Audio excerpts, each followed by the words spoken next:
Martin Luther King and Rosa Parks. Can you imagine a world in which the phrase "no Negro is still not free" has a level of validity? This world will be the worst of all possible realities. However, this is a better world than the world in which Rosa Parks and Martin Luther King had to live, a reality characterized by the segregation and the change of discrimination. Rosa Parks and Martin Luther King indeed have similarities in their economic and cultural class, but too many differences in their political class. Rosa Parks and Martin Luther King had similarities in his economical class, both were middle class. Economical class refers to the division of the society in reference to the income and wealth. In this idea about how to divide the society, the people that have a big income, people that can afford cars, house, and other luxury things, are different to the people that do not have the money to buy it. But both Rosa Parks and Martin Luther King were people that do not have the money.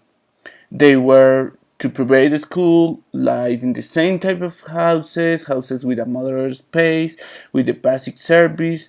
No one could afford a car in all his life, and both were to private universities.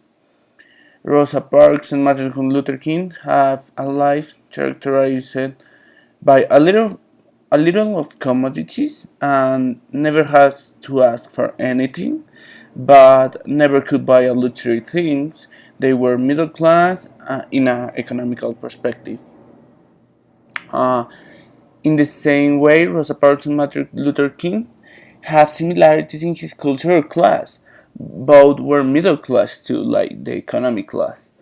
A cultural class refers to the division of the society in reference to education and taste.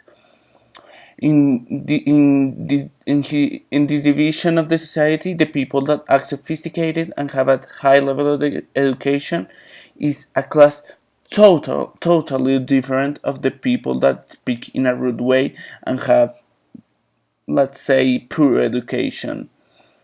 Both Rosa Parks and Martin Luther King were to private schools, study politics and diplomacy. Both had the same level of education. In other way, their lifestyle was too similar. They were fundamental actors in the politics of the years of segregation, were invited to many dinners, parties, and political reunions. They were a little sophisticated, but not too much to be considered high class in a cultural perspective.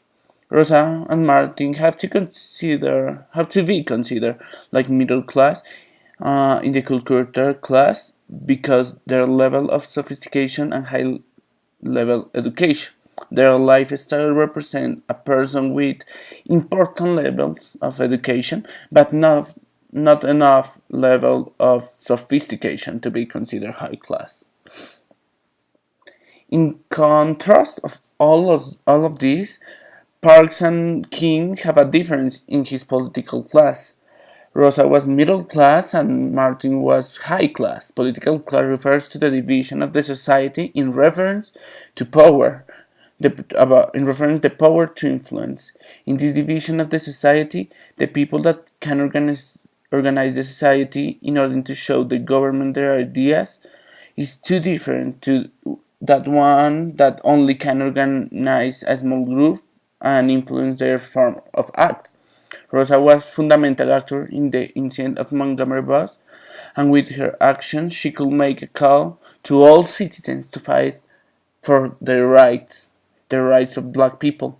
But Luther King was the principal man in the organization of the protests to fight against segregation, and instead was the first recognized politician in USA that fought for the human rights. Rosaandmartin instead had influence in the politics, but Martin was high class for his great level of influence the society, and uh, with this the politics, being high class. In contrast, Rosa only influenced the society, being middle class.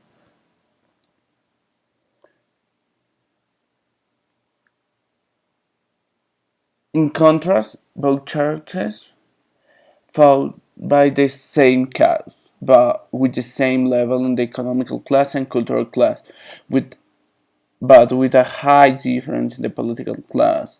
Instead, both were middle class in the first two perspectives, but Martin had too much influence in the politics. He was high class.